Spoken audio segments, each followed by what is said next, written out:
Salut les amis, j'espère que vous allez bien. On va poursuivre la soirée avec le débriefing du match du Paris Saint-Germain contre l'OM. Ok, donc, comme vous le savez si bien, Nice est en ce moment premier, Monaco deuxième, Brest troisième, Marseille quatrième et enfin le Paris Saint-Germain cinquième. Donc, avec 5 matchs joués, le Paris Saint-Germain totalise 2 victoires, 2 nuls et une défaite. Tandis que du côté de l'OM, c'est 2 victoires et 3 matchs nuls. Donc, zéro faute pour l'instant de la part de l'OM. Bon, on a souvent l'habitude d'avoir des soucis au sein du Paris Saint-Germain, des problèmes, comment dirais-je, extra sportifs par ici, par là, le coach, les joueurs, le manager, bref, il y a tellement de soucis. Pour une fois, au moins, il y a le calme au Paris Saint-Germain. Tandis que de l'autre côté, c'est la tempête qui règne. Comme vous le savez si bien, ben, il y a eu des menaces de mort envers certaines personnes. Du coup, le coach a démissionné. En ce moment, c'est un remplaçant. Bref, du mêleux, un véritable bordel. Et même le président devait démissionner, mais il est encore là. Ok. Déjà, qu'est-ce qu'il faut retenir de ce match? Ben, on a un joueur en face qui est très puissant et qui pour l'instant ne cesse de prouver que malgré son âge, il a encore de quoi. En fait, il a encore de la qualité, de l'agilité, de la force, de la puissance, du peps et qui pourra faire toute la différence. Donc, il s'agit là de Dembélé, pas de Dembélé, pardon.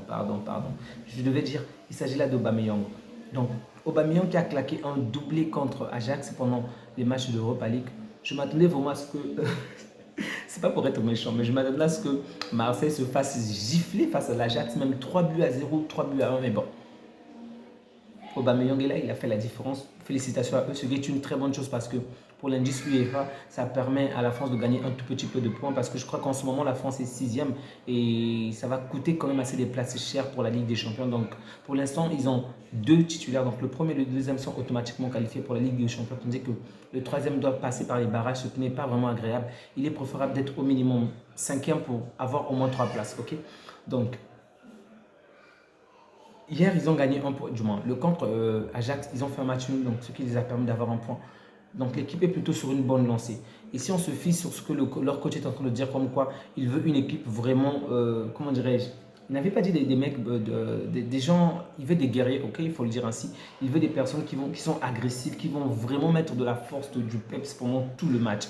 Et c'est exactement la même chose que je veux du côté du Paris Saint-Germain. Des gars déterminés, des gars qui veulent vraiment aller jusqu'au bout, marquer et faire la différence. Donc pendant 90 minutes, on ne veut pas voir des gens qui vont se lasser facilement ou qui vont perdre de zèle, qui n'auront pas envie de jouer. On veut voir des gars qui vont vraiment mouiller le maillot pendant les 90 dernières minutes, pendant les 90 minutes.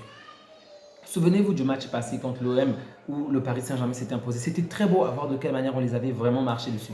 J'espère juste qu'on va faire au moins comme le match passé, sinon mieux encore. Donc si on se fie aux statistiques par rapport au dernier match, donc le Paris Saint-Germain en a remporté 15, tandis que l'OM 3, et il y a eu 3 matchs nuls. Donc en termes de statistiques, il y a en ce moment 60% de chances que le Paris Saint-Germain l'emporte, 21% de chances que ça soit un match nul et 19% de chances que ça soit du côté de l'OM. Bon, avec les problèmes qu'ils ont en interne, enfin, je vais même baisser ça encore.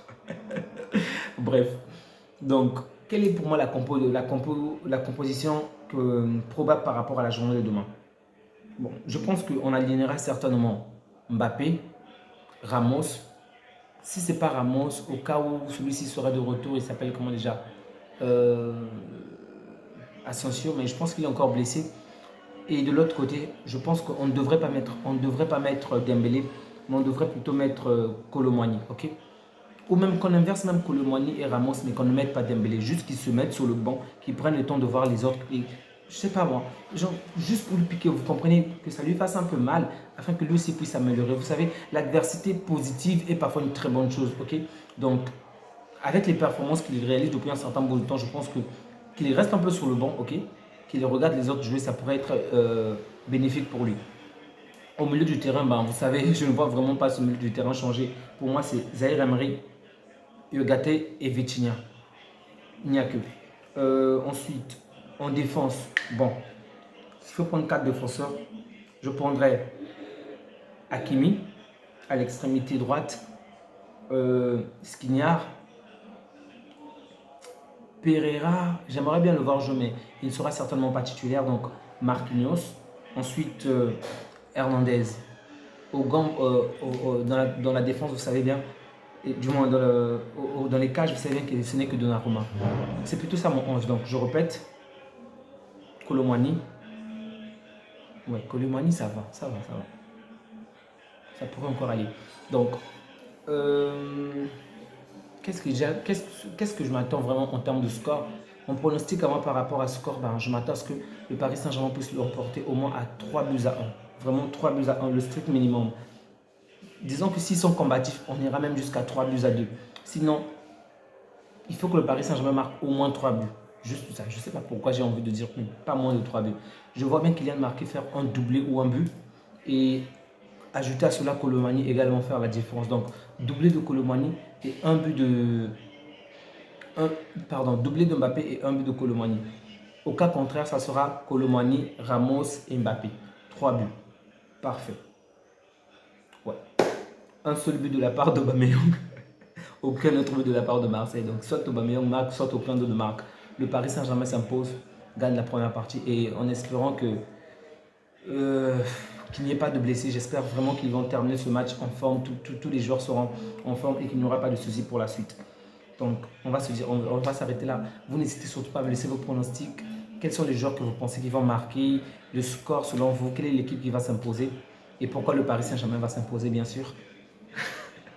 Prenez bien soin de vous ainsi que de votre, que Dieu vous garde. Au revoir.